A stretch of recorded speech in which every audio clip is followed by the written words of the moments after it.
Yeah, I kept it real with the king, I can never be fake. Baptized in his name, I left my sins in the water, I won't be the same. Broke free from the chain, and I surrender my life. I ain't rolling the dice, I ain't looking for no one to blame. I put my trust in the king, I believe that your love all around me can never be fake. I keep it P11-3, gotta be honest with those all around me, cause telling the truth give them better wings. I keep it 100, cause he set me free from the shackles like way back on Calvary. I keep it 100, cause that's what he told me to do, I don't work for the enemy. Baby, I work for the Trinity.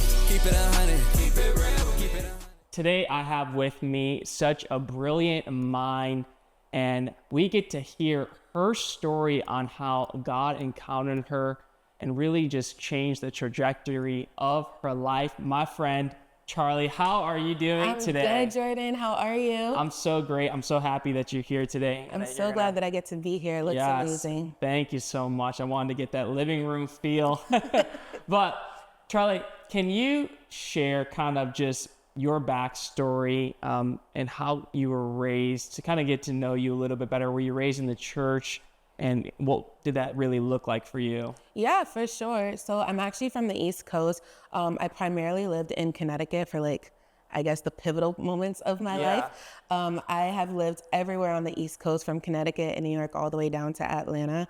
And for me, my family essentially was very church bound. My uncle owned a church, if you will, or primarily led a church. But it was very difficult for me to actually be submerged in church and the things of God, because I saw a lot of things outside of church that didn't represent God. So even though I didn't understand what that meant as a child, it was very confusing for me, because how can we preach one thing and talk about one thing and then we go home and do a complete 180? So essentially I struggled with my relationship with Christ for a very long time because I didn't see it. It didn't make sense to me. And as I basically started to have church hurt, I was like, okay, well, I don't want to be a part of the church, which essentially ended, that resulted in me leaving the church. Oh, wow. So did you kind of go on like a rebellion type of a season, and what did that look like for you? Oh, absolutely. Not only was I like a self-proclaimed atheist, I actively spoke out against God. Wow. I told anyone and any person who I knew who went to church, who went to God, you're stupid, you're wasting your time. But I was quite horrible, honestly. Wow. But I was very against God for a very long time. And I learned later that I wasn't mad at God. I was mad at his people. I was hurt by the things that they did, but I didn't know God to, have that relationship with him. Everything that I knew, or what I thought I knew about Christianity, was based off of the church and based off of the people. And essentially those people were also my family. So it was a lot of hurt. Yeah. So then how did you begin to start to get back involved in the things of God and actually give your life to the Lord? It was not too much by choice. I was very suicidal. From the time that I was 7 years old, I was pretty much always thinking of ways to hurt myself and ways to kill myself. Oh, wow. It was a childhood thing, and it honestly started off as a seed, a simple thought. My great-grandmother passed when I was 7, and she was like the one dear person to my life. And as a child, most people tell you, oh, well, she's gone to a better place. She's gone to a better place. So in my head, that seed, that thought became a bigger tree that grew.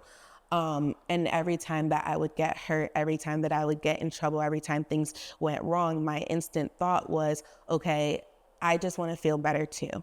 I want to go to the same place that my great-grandmother went, because if she's not feeling pain anymore and she's not sad anymore, I don't want to feel like this anymore. Yeah. So initially it started off as a very childlike, genuine feeling, which then turned into a whole playhouse that the enemy just had his time with.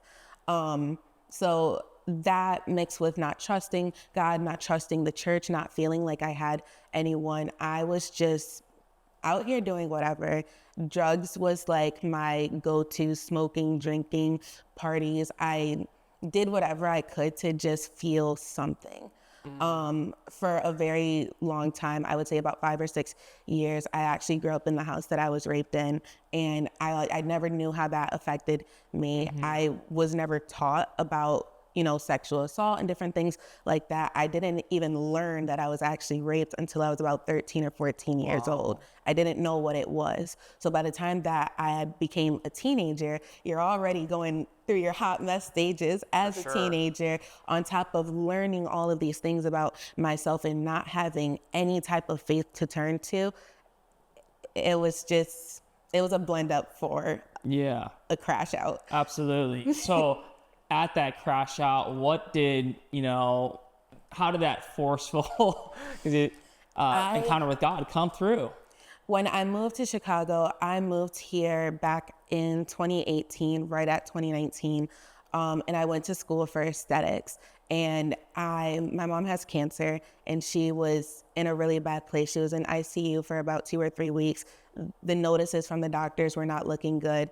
And at that time, they had literally given her days, if not a couple weeks, to live. There was a woman at my school, and she had just told us in the beginning of the year, she was like, if anybody ever needs anything, if you just need someone to talk to, please let me know. And I never wanted to like overburden her with my stuff. But at the time when I was getting all these reports from my mom, I'm not from here. I don't have any family from here, and I don't know how to help my mom. My mom couldn't even verbally talk. So there was only so much that I could do in my own brain. I had left class one day, and I went to her classroom, and I was like, I'm so sorry to ask, and I don't know if you're the right person for this, but I can't trust myself to go home tonight. I don't think that I would be able to be by myself and actually make it to the next morning, because for weeks at that point, I had just been having immense suicidal thoughts. And it was the first time in my life where I was having those thoughts, but I didn't want to. I didn't actually want to go there with myself, but I had no support. I didn't know where to go. So she said, well, I don't think I'd be the best person to help you out, but if you're okay with it, can I give your phone number to someone else? And the phone number of the person who she gave me was a woman named Pastor Satis. I'm not sure if you met her, but she was a pastor here. She passed back in 2020, but it was Pastor Satis who had introduced me to God. Later that day, I went to the hospital, and I was sitting with my mom, and I was losing my mind because she couldn't talk. She had tubes all in her everywhere. Even touching her, even though she was alive, she just felt cold. And at that point, I was already telling myself, if my mom dies, I'm going to kill myself. That was it. My phone had rang, and I didn't know who it was. And Satis had called me, and she was like, hey, you know, my friend gave me your phone number. Is it okay if, you know, we pray and everything? She asked what was going on. So I told her, and she said, well, how about we pray about everything? I'm still atheist. I'm still not of the Lord. So I was like, I don't want to pray. Wow. What is prayer going to do? My mom is sitting here halfway dead on a hospital, but I don't care to pray. Right. I've got other things in my life that are more of a priority. This isn't it. And she said, well, is it okay if you just listen to me while I pray? If you just sit here, you don't have to listen. Is it okay if I just pray over you right now? And I was just like, okay, whatever. Yeah. And she prayed for me, and I just started to cry. I had never, even though no one was with me, I was literally on a disgusting hospital floor. I was crying with my face to the floor. Wow. And it was at that point, I want to say that was maybe like a Wednesday or Thursday. We finished praying and talking and everything. And she said, hey, you know, what do you have planned for this weekend? At that time, I was a manager for a cosmetics store, and I always closed on Sundays. I usually did like a double on a Sunday. And I said, well, you know, I work on Sundays. She said, well, how about you see if you can switch with someone and come to church? And I said, I doubt that that'll happen. I'm the only manager who's even willing to work on a Sunday. So she said, well, why don't you just check your schedule, see what you can do, and let me know. I went to go look at my schedule. I never had days off on a Sunday, but I had a day off. Wow. I didn't need to switch with anyone, didn't need to do anything. I already had the day off. So she said, okay, I'm going to come and get you, and we'll go to church. So that was, again, maybe like Wednesday or Thursday. By the time that Sunday had came, my mom was only given days left to live. She was back at home on bed rest. She was feeling better. She had nothing attached to her. She didn't have to come home with any type of machines, any type of medication. she was good. And it proved to me that God was real, that he would show up, that he would be there. Because how was it that before I met this woman, before God, allowed her to be used in my life, my mom only had 3 days maybe to live. I didn't know him. I had zero confidence. I had zero anything inside of me.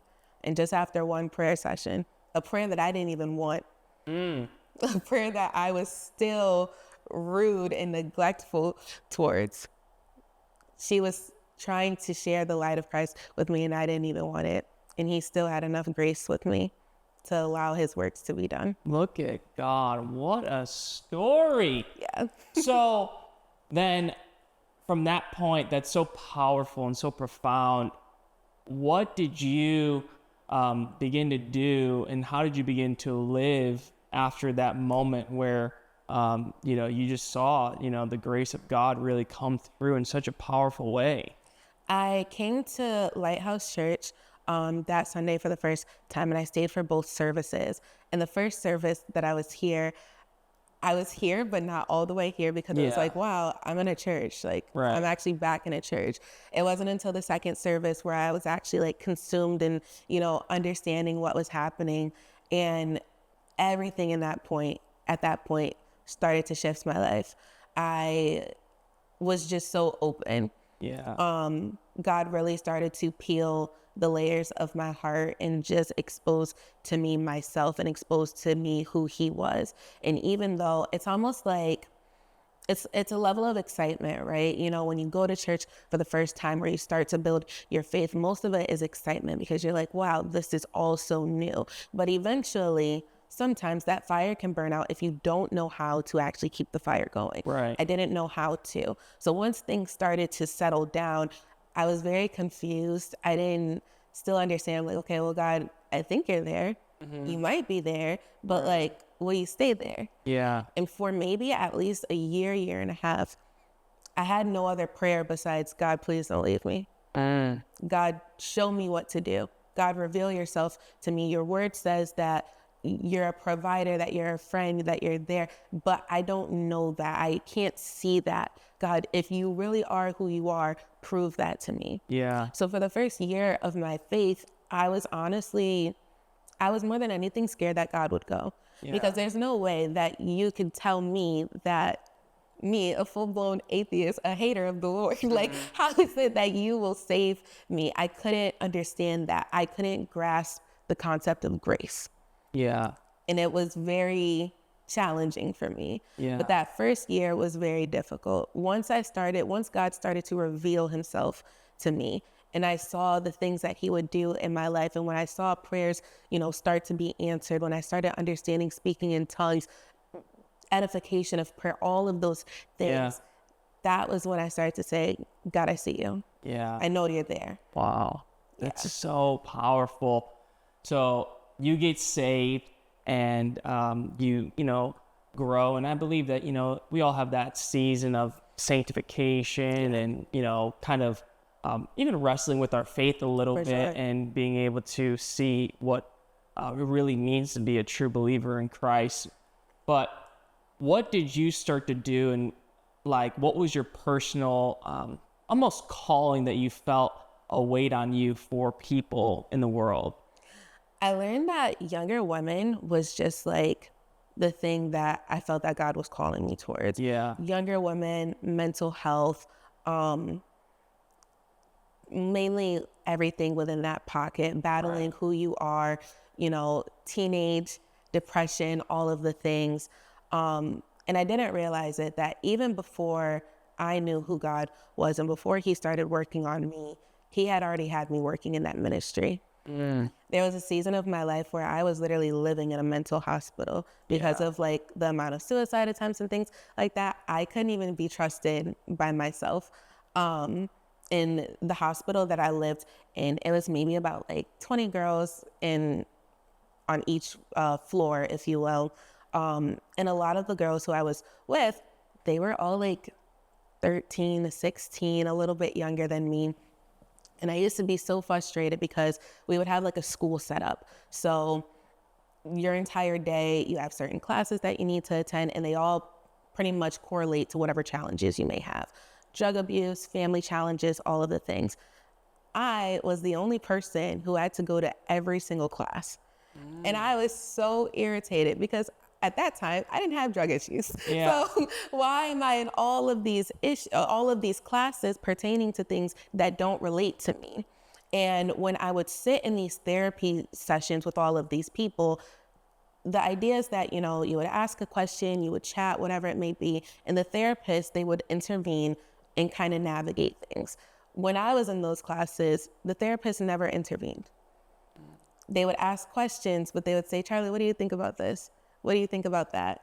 And I'm sitting here like, I'm in the same hospital as these people. Yeah. I got my own issues. Right. Why are you asking me this?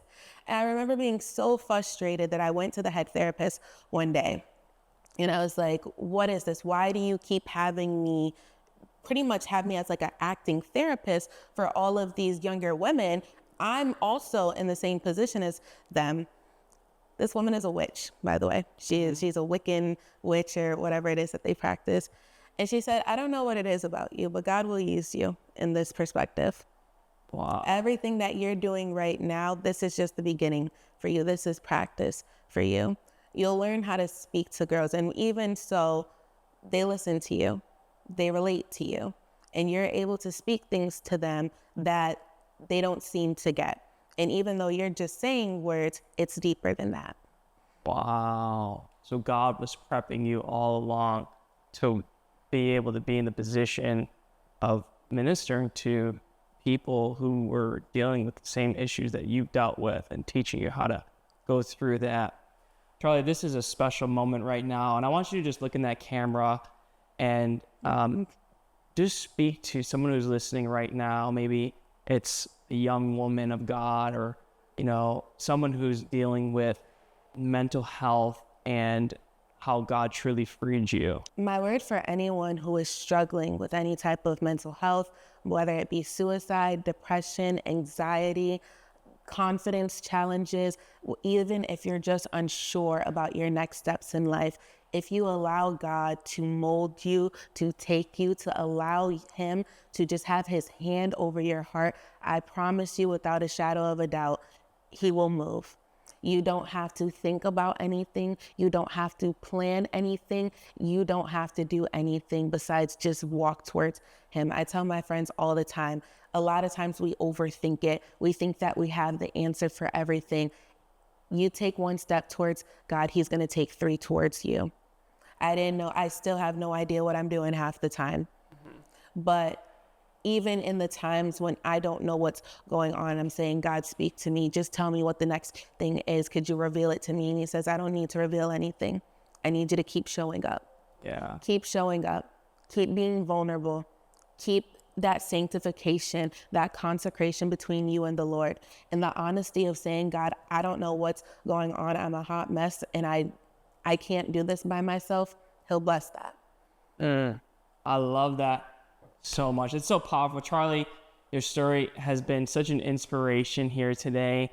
And I know that so many people are going to be so blessed by what you have spoken, because so many of us deal with those same inner voices and thoughts in our life, but don't know how to navigate it. And so we thank God for your ministry, your calling, your purpose, and what you're doing in the lives of people who are dealing with mental health, and how Jesus can set anyone free. Absolutely. So thank you for joining us here guys. today. Thank you so much for being with us throughout the entirety of this program. And I have a message that has been burning in my heart that I want to personally share with you all as we've just been going throughout this time and learning and growing together in the Lord. And so one of the things that I wanted to talk to you all about is, you know, sometimes I think we think of what are we imputing to others in a given circumstance of ministry or in life. But I'm always curious about what are the things that we can learn from a situation. And I know you all have seen so many of the times of me being able to go out and minister to this football team. and be a part of the program and be able to just, in a way, disciple them. And so there's something so heavy that's been in my heart that I want to talk to you all about that I've learned through this process. And it comes from a passage in Genesis where Jacob, or his new name Israel, was in a moment where he was about to pass away, and he's sharing the blessing over his sons. He calls them all into a room to really bless them. And I want you to listen and hear what he says to his oldest son, Reuben. Okay, so it starts Genesis 49, verses 3 through 4, and it says, "Reuben, you are my firstborn, my might and the beginning of my strength, the excellency of dignity and excellency of power. Unstable as water, you shall not excel." Now, when I read this, I was blown away, because what a moment of honor that the father is giving to his sons. And in this moment, he says, "You shall not excel," because he was inconsistent in life. What I learned that is so crucial for today is that God cannot bless inconsistency. We have got to be consistent people in all that we do, everyday life. And what I saw so much in this program, in this football team, as I was partnering with them, is that they had so many things in their life that were inconsistent. And so because of that, they saw a lot of hardship. And I want to challenge you today to be consistent in all that you do. Every single thing you do, be consistent in life, in ministry, in work, in whatever you're doing with your family. Be consistent. Now, listen, we have an amazing program to have you laugh, and I want you to laugh for your last episode for this season. Take a look.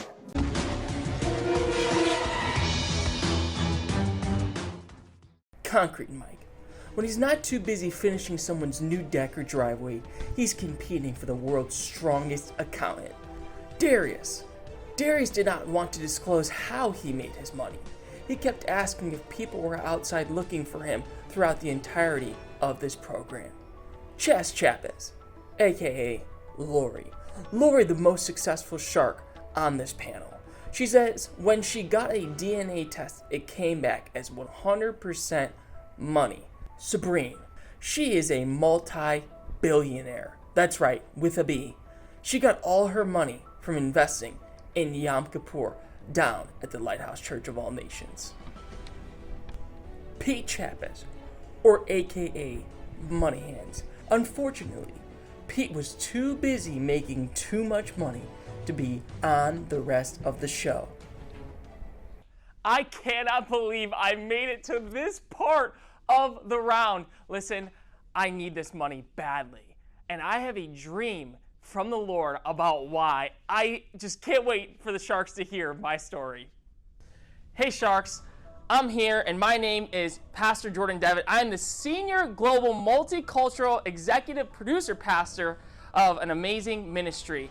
Now, I want to tell you of an amazing idea that I had a few nights ago, and the Holy Spirit woke me up in the middle of the night after I had eaten 3 Domino's pizzas to tell me that I needed to change up the game of evangelism.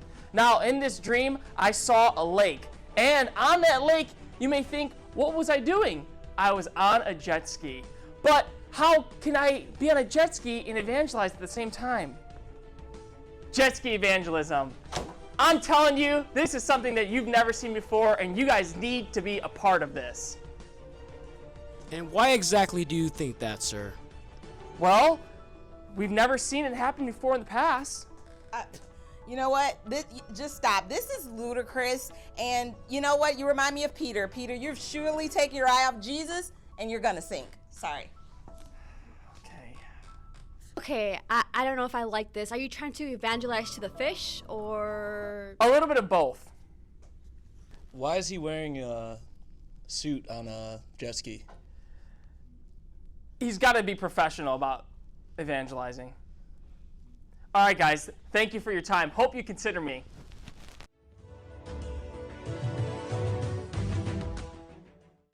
Hello, Shark Tank. I'm just gonna be honest with you. I don't need the money that much. It would be nice, but just coming, trying to do my best, and we're just gonna see what happens. Hello, Sharks. I'm Joey, and I'm the senior global pastor of Bankruptcy Church of Christ. And I'm very, very nervous, and because I'm gonna just be honest with you. I know we're live. I need the money. I need the money. I'm a big fan, Lori. Thank you. So when you look at this, you might think, what is going on? But what I think, Olympic-sized pool inside of the church. And you might think, well, what? Do you do baptisms in there? Bigger than that. Think about what you can do with an Olympic-sized pool in a church. Would that be the whole $5 million? It's great you asked. I came prepared. It's a $4 million beachfront property in Miami, Florida. So this would be where all the senior pastors of the church would come on their 11th month sabbatical throughout the year to just refresh and get new inspiration from the Word of God. And exactly who are the pastors of your senior church? Yes. So right now it is a tricky question.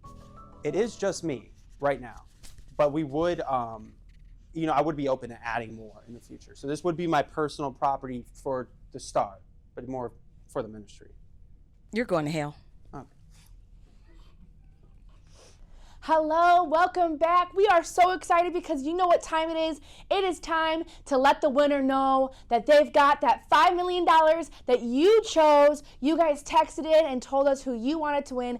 I actually haven't even read the check yet, but I think we can guess who it is. Isn't that right? Let's go ahead and say it on 3. 1, 2, 3. Eric and, oh my gosh, I am so sorry. It is Joey Letrich. I am so sorry. You're kidding. Yes, you won. It was all them. That was all them. Oh my goodness. I don't know what to say. Just besides thank you. Thank you. What are you crying for? Would you pay for my college? This is not your moment at all. I just want to thank the viewers. Because one, this will help us get out of bankruptcy, which I caused, obviously, but it will also allow me just to go on that 11-month sabbatical every year. You're going to need a lot more water for where you're going. As Pastor G once said, new levels, new devils.